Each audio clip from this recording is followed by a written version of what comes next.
வணக்கம். நான் டாக்டர் மீனாட்சி பாலசுப்ரமணியன், மகப்பேறு மருத்துவர் from Kriya Women's Clinic in Adyar.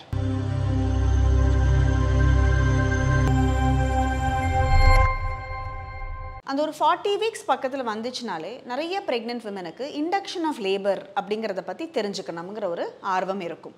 உங்கள் டாக்டர் உங்ககிட்ட அந்த 40 வாரம் நெருங்கும் பொழுது இண்டக்ஷன் பண்ணணும் அப்படின்னு சொன்னாங்கன்னா அது என்ன மாதிரியான மெத்தட்ஸ்லாம் நம்ம பண்ணலாம் அப்படிங்கிறத பற்றி நம்ம இந்த வீடியோவில் நம்ம பார்க்கலாம். நம்ம நார்மலாக யாருக்கெல்லாம் அந்த இண்டக்ஷன் பண்ணுவோம், அந்த டியூ டேட் வரைக்கும் மோஸ்ட்டாக வெயிட் பண்ணுவோம். அந்த டியூ டேட்டை தாண்டியும் சில சமயம் ஒரு 41 to 42 வீக்ஸ் வரைக்கும் கூட சில பேர் வெயிட் பண்ணுவாங்க.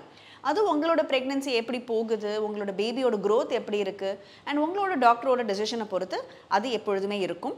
ஸோ அந்த 40 வீக்ஸ் தாண்டி போகும்பொழுது அந்த இண்டக்ஷன் ஆஃப் லேபருங்கிறது நம்ம காமனாக நம்ம பண்ணுறோம். இல்லை சில சமயம் நம்மளுக்கு ஒரு சுகர் இருக்குது, இல்லைனா ஒரு பேபியோட க்ரோத் சில சமயம் ஏதாவது கம்மியாக இருக்குது, இல்லைனா அதிகமான பிபி ரொம்ப அதிகமாக இருக்குது அப்படிங்கிற காரணங்களாலும் நம்ம ஒரு 37-38 வாரம் கழித்து இண்டக்ஷனுங்கிறது சில ப்ரெக்னென்சியில் பண்ணுறதுக்கும் சில வாய்ப்புகள் இருக்குது. இந்த மாதிரி நம்ம பண்ணும்பொழுது நம்ம என்ன மெத்தட்ஸ்லாம் யூஸ் பண்ணுறோம் அப்படிங்கிறத பற்றி பார்க்கலாம். லேபரில் அந்த கர்ப்பப்பையிலையும் நம்ம கர்ப்பப்பை வாயில் சர்விக்ஸ்லையும் என்னெல்லாம் நடக்குது அப்படிங்கிறத பற்றி நம்ம ஃபஸ்ட்டு புரிஞ்சுக்கணும். ஸோ கர்ப்பப்பையோட வாய்க்கு பேர் தான் சர்விக்ஸ். இந்த சர்விக்ஸுங்கிறது நம்மளுக்கு ஒரு 4 சென்டிமீட்டர்லேருந்து ஒரு 3 சென்டிமீட்டர் வரைக்கும் அந்த ஒரு லென்த்துங்கிறது இருக்கும். இந்த சர்விக்ஸுங்கிறது க்ளோஸ்டாக இருக்கிற ஒரு ஸ்ட்ரக்சராக இருக்கும். So first sign of pregnancy என்னென்னா இந்த சர்விக்ஸுங்கிறது நம்மளுக்கு விரிய ஆரம்பிக்கும், அதே மாதிரி சுருங்க ஆரம்பிக்கும். ஸோ சர்வைக்கல் டைலட்டேஷன் அப்படின்னு நம்ம அதை சொல்லுவோம். ஸோ இந்த சர்விக்ஸ் விரிஞ்சு சுருங்குற நேரத்தில் கர்ப்பப்பையில் கண்ட்ராக்ஷன் ஏற்பட்டு நம்மளுக்கு அந்த பாப்பா தலை கீழே இறங்கி வரும்பொழுது தான் நம்மளுக்கு டெலிவரிங்கிறது ஆகும். ஸோ ஃபஸ்ட்டு ஸ்டெப்பு இந்த சர்வைக்கல் ரைப்பனிங் அப்படிங்கிறது நடந்ததுனா தான் நம்மளுக்கு அந்த ஒரு true labour pain, uterine contraction அதெல்லாம் நம்மளுக்கு நடக்க ஆரம்பிக்கும். ஸோ இந்த சர்வைக்கல் ரைப்பனிங்க்கு என்னெல்லாம் வழிகள் இருக்குது அப்படின்னா 2 மெக்கானிக்கல் மெத்தட், அதாவது மருந்து மாத்திரைகள் இல்லாமல் 2 விதமாக நம்ம மெக்கானிக்கல் மெத்தட்ஸில் நம்ம இந்த இண்டக்ஷனை பண்ண முடியும். ஒன்றுக்கு பேர் மெம்பரேன் ஸ்வீப்பிங் இல்லை ஸ்ட்ரிப்பிங் அப்படின்னு சொல்லுவோம். நீங்கள் நார்மலான உங்களோட செக்கப்புக்கு போகும்பொழுது இன்டர்னல் எக்ஸாமினேஷன் மாதிரி பண்ணி அந்த சர்வைக்கல் மவுத்தை நம்ம ஒரு கிளவ்டு ஃபிங்கரை வச்சு நம்ம ஓப்பன் பண்ணுறதுக்கு ட்ரை பண்ணுறதுக்கு பேர் தான் நம்மளுக்கு ஸ்ட்ரிப்பிங் இல்லைனா ஸ்வீப்பிங் அப்படிங்கிறது பேர். ஸோ இது ரொம்ப காமனாக 39 வாரம் தாண்டி போகுது, நம்மளை இன்டியூஸ் பண்ணுற மாதிரியான ஒரு சிச்சுவேஷன் இருக்குது, இல்லை 40 வாரம் நெருங்குது அப்படிங்கிற ஒரு நேரத்தில் எல்லா டாக்டர்ஸுமே இந்த மெம்பரேன் ஸ்வீப் அப்படிங்கிறத செய்வாங்க. இந்த மெம்பரேன் ஸ்வீப் செய்யும் பொழுது நம்மளுக்கு இமீடியட்டாக லேபர் பெயின் வந்துடுங்கிற அவசியம் கிடையாது.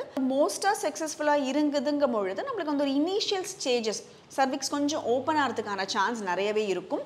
ஒரு 2 to 3 டேஸில் இந்த மெம்பரேன் ஸ்வீப் பண்ணதுக்கு அப்புறமா நிறைய பேருக்கு அந்த ஒரு மைல்டான லேபர் பெயின் ஸ்டார்ட் ஆகிறதுக்கான சான்ஸும் நிறையவே இருக்கும். இன்னொன்று இப்போ நம்ம காமனாக யூஸ் பண்ணுறது என்னென்னா பல்ப் கெத்தீட்டரோட ஒரு இண்டக்ஷன். அது எப்படின்னா அது நீங்கள் ஹாஸ்பிட்டல் அட்மிஷனில் தான் அந்த மாதிரி இண்டக்ஷன் நம்மளால் பண்ண முடியும். உங்களோட டாக்டர் உங்களோட சர்விக்ஸோட லென்த் எப்படி இருக்குது, சர்விக்ஸ் ஓப்பன் ஆகிடுச்சா அப்படிங்கிறத இன்டர்னலாக எக்ஸாமின் பண்ணி பார்த்ததுக்கு அப்புறமா இந்த பல்ப் கெத்தீட்டர் உள்ளே இன்ட்ரடியூஸ் பண்ணி செலைன் நம்ம அதில் இன்டியூஸ் பண்ணும்பொழுது சர்விக்ஸ் மெக்கானிக்கலாக ஓப்பன் ஆகிறதுக்கான சான்ஸும் நிறையவே இருக்கும். இதெல்லாம் அடுத்து நம்மளுக்கு சில மருந்து மாத்திரைகள் இருக்குது. அதாவது ப்ராஸ்டாக்லாண்டின் அப்படிங்கிற ஒரு காமனாக நம்ம யூஸ் பண்ணக்கூடிய ஒரு மெடிகேஷன். இந்த மெடிகேஷன் தான் நம்மளுக்கு அந்த சர்விக்ஸ் ஓப்பன் ஆகிறதுக்கு நம்மளுக்கு ஃபஸ்ட்டு ஹெல்ப் பண்ணும். ஸோ இதை நம்ம பெசரி அப்படிங்கிற மூலமாக இருக்கலாம், இல்லை ஜெல் அப்படிங்கிறதும் வைக்கலாம், இல்லைனா டேப்லெட் மூலமாகவும் இது நிறைய பேர் வைப்பாங்க. ஸோ இந்த ப்ராஸ்டாக்லாண்டின் மெடிகேஷன் கொடுக்கும் பொழுது உங்களுக்கு அந்த சர்விக்ஸ் கொஞ்சம் கொஞ்சமாக ஓப்பன் ஆகி ஷார்டன் ஆக ஆரம்பிக்கும். அதே மாதிரி நம்மளுக்கு அந்த யூட்ரைன் கண்ட்ராக்ஷன் பிரசவ வலியும் கூடுதலாக ஆரம்பிக்கிறதுக்கான சான்ஸ் இருக்கும்.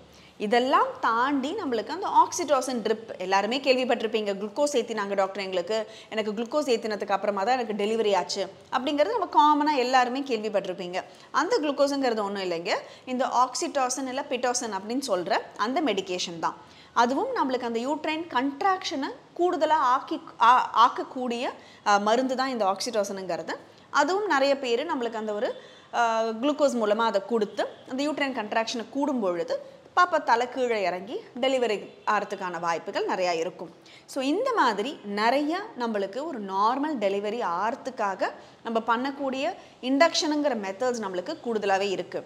பட் இது எல்லாமே ஒரு பேஷண்ட்டுக்கு அவங்களோட ஹிஸ்ட்ரி எப்படி இருக்குது, அவங்களோட சர்விக்ஸ் பொசிஷன் எப்படி இருக்குது, அவங்க பேபி ஹெட் பொசிஷன் எப்படி இருக்குது அப்படிங்கிறதெல்லாம் பார்த்து உங்கள் டாக்டர் உங்களுக்கு எது உங்களுக்கு பெஸ்ட்டான ஒரு இண்டக்ஷன் மெத்தடாக இருக்கும் அப்படிங்கிற மாதிரி டிசைட் பண்ணுவாங்க.